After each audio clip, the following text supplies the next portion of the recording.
मैं सबसे पहले उस परमेश्वर का धन्यवाद करती हूँ कि उसने मुझे इस स्थान पर चुना और मुझे चुना, इसलिए धन्यवाद करती हूँ। और मैं धन्यवाद करती हूँ अपने आत्मिक माता का और आत्मिक पिता का भी धन्यवाद करती हूँ कि मुझे इस योग्य समझा और परमेश्वर ने भी समझा। तो आइए इस वचन के लिए प्रार्थना करेंगे, फिर वचन में जाएंगे। पिता, मैं आपका धन्यवाद करती हूँ राजा, आपके नाम को मैं ऊंचा ऊंचा सबसे ऊंचा उठाती प्रभु जी। आपकी स्तुति, आपकी प्रशंसा और आपकी तारीफ करती हूँ पिता परमेश्वर। जो भी वचन प्रभु जी मैं लेकर आ रही हूँ राजा, वो मेरा नहीं लेकिन पिता परमेश्वर आपका वचन है प्रभु जी। मैं अपने ऊपर पूरा नियंत्रण और पूरा कब्जा आप कीजिए राजा। मेरे मुख से आप बोलिए और अब बातचीत कीजिए प्रभु जी। जो भी वचन निकलता है राजा, वो आपकी ओर से हो पिता परमेश्वर। आप अगुवाई कीजिए अपने आत्मा के अनुसार पिता परमेश्वर। और जितने लोग प्रभु जी वचन को सुनते हैं प्रभु जी, उस पर चलने वाले बने राजा। और ऐसा ही हो गए, मैं विश्वास करती हूँ। प्रार्थना को यीशु के नाम से मानती हूँ, आमीन। Hallelujah, praise the Lord, praise the Lord. तो आप मेरे साथ निकालिए लूका 23 का उसका 34 वचन और पढ़िए कोई भी एक। हाँ पढ़ो। अतः पिलातुस ने आज्ञा दी कि लूका 23 का 34। हाँ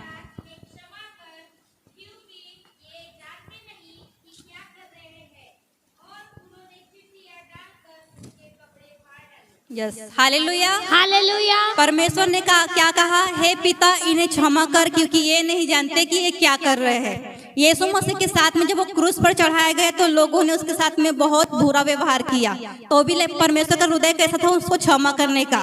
तो हम यशायाह भविष्यवक्ता ने पहले से भविष्यवाणी करके रखा है यीशु मसीह के बारे में। यशायाह 53 निकालो, उसका 2 वचन से लेकर 5 तक पढ़ो। क्योंकि वह उसके सामने अंकुर के समान और ऐसी जड़ के समान उगा जो निर्जल भूमि में फूट निकले। उसकी न तो कुछ सुंदरता थी कि हम उसको देखते, और न उसका रूप भी हमें ऐसा दिखाई पड़ा कि हम उसको चाहते। वह तुच्छ जाना जाता और मनुष्य को त्यागा हुआ था। वह दुखी पुरुष था, रोग से उसकी जान पहचान थी और लोग उससे मुख फेर लेते थे।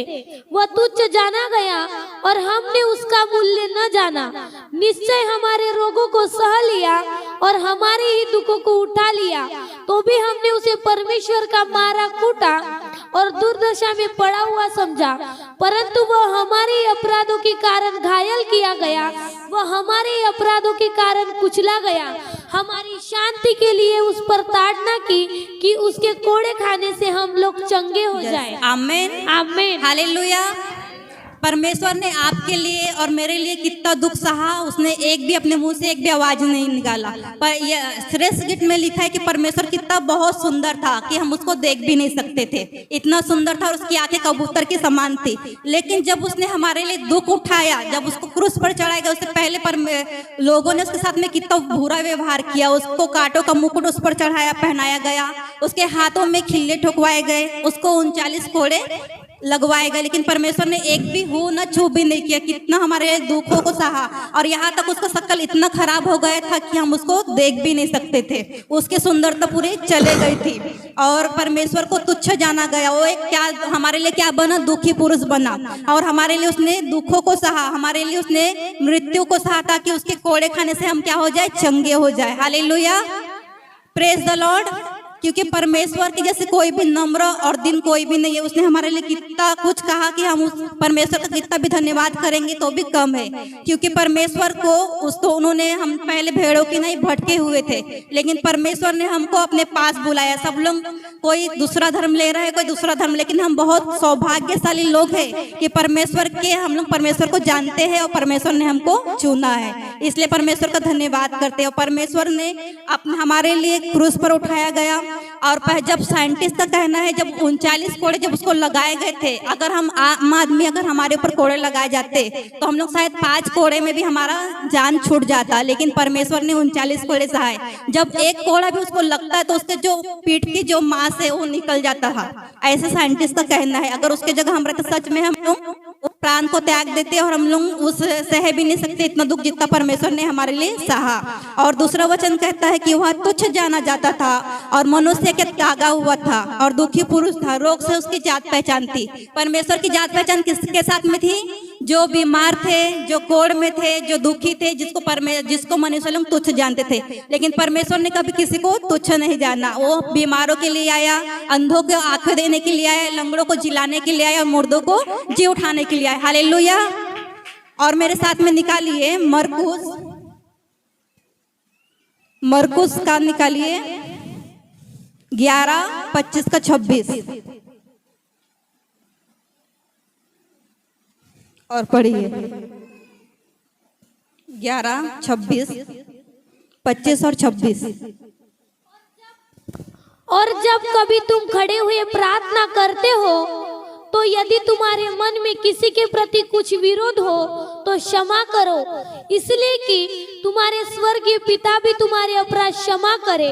और यदि तुम क्षमा न करो तो तुम्हारा पिता भी जो स्वर्ग में तुम्हारे अपराध क्षमा न करेगा। हालेलुया। परमेश्वर के साथ में लोगों ने इतना बुरा व्यवहार किया, लेकिन यीशु मसीह ने क्या किया? क्षमा किया। उसका हृदय कैसा था? क्षमा करने वाला हृदय। उसी तरह हमको भी क्या करना है? क्षमा करना है। अगर आप चर्च में आ रहे हो, प्रार्थना भी कर रहे हो, आपके साथ में अभिषेक है, आपके पास में सब कुछ है, लेकिन आप क्षमा नहीं करोगे तो आप कुछ भी नहीं कर सकते, क्योंकि क्षमा सबसे पहला द्वार है। क्षमा करेंगे तो हम आनंद में प्रवेश करेंगे। अगर हमारे मन में क्षमा नहीं है, अगर हम प्रार्थना भी कर रहे हैं, परमेश्वर की संगति में भी बने हैं, लेकिन हमारे विरुद्ध में, किसी के विरुद्ध में भी हम अगर क्रोध है या उसको क्षमा नहीं कर रहे, तो हमारा परमेश्वर हमको भी क्षमा नहीं करेंगे। Hallelujah, praise the Lord. और परमेश्वर का वचन कहता है कि जब परमेश्वर ने, अगर हम क्षमा करेंगे तो हमारे अपराध भी परमेश्वर क्षमा करेगा। हालेलुया। और जब हम क्षमा करते हैं तो आनंद में प्रवेश करते हैं। अगर क्षमा नहीं करते तो हमारे जीवन में क्या आती है? रुकावटें आती है, हमारे जीवन में तकलीफ आती है, क्योंकि हम लोग सोचते हैं कि हम लोग इतना प्रार्थना कर रहे हैं लेकिन उत्तर क्यों नहीं मिल रहा है। क्यों नहीं मिलता? क्योंकि हमारे मन में दूसरे के प्रति में क्रोध रहता है।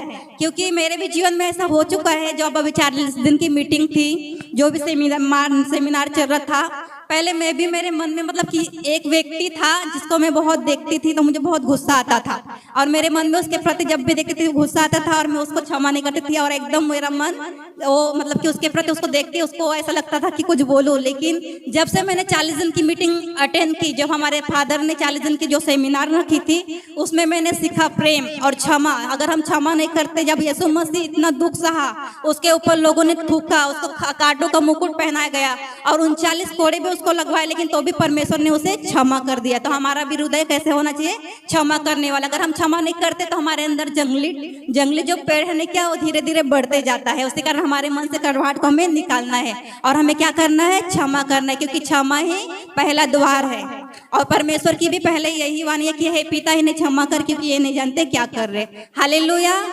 तो मेरे इस वचन के द्वारा प्रभु को महिमा मिले और आप सबको आशीष मिले। क्षमा करने से पहला द्वार। आमीन। क्षमा करेगा, आप स्वर्ग में भी जाके घूम के फिर के, आपका आत्मा जाके घूम के सोना, आपका घर भी जो आपको प्रभु ने बना के रखा है, वो घर भी देख के आ सकता है। कौन सा चीज में? शरीर में नहीं, आत्मा में। इसका कौन गवाही पता है? पौलुस। वो अपना आप को छुपा रहा है। मैं गया नहीं बता रहा। वो एक व्यक्ति था, वो व्यक्ति ने तीसरा आसमान पे पहुंच गया। वो शरीर में था ही क्या, वो आत्मा में था, मुझे नहीं जानता है। अपने आप को क्या कर रहा है? छुपा के प्रभु को महिमा कर रहा है। आमीन। तारीफ करो। वैसा अपने आप को छुपाओ। आमीन। मसीह को दिखाओ। आमीन। अच्छा प्रचार किया ना क्षमा के बारे में। और एक आप घर में जाके पढ़ो, मैथ्यू चैप्टर में 18 में लिखा है, पतरस ने पूछ रहे यीशु मसीह के पास, प्रभु मेरे भाई मेरे विरोध से पाप करने से कितना बार क्षमा करो?